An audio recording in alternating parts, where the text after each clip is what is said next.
Basta umisip ka, isa lang ha. Kaya pag-isipan mo tong mabuti. Alam ko na, bulalas ng bata. Gusto kong yumaman. Masunod sa Jenny.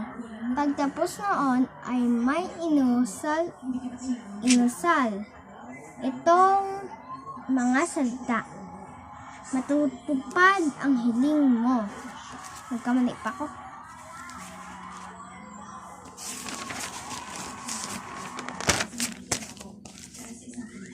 Draran, hayan. Mayaman ka na, anang Jenny. Gulat na gulat si Bebong nung biglang magkaroon ng bundok ng asin sa harap niya. Ano ito? Usisa niya. Asin! Hindi mo ba alam na ang katumbas ng asin ay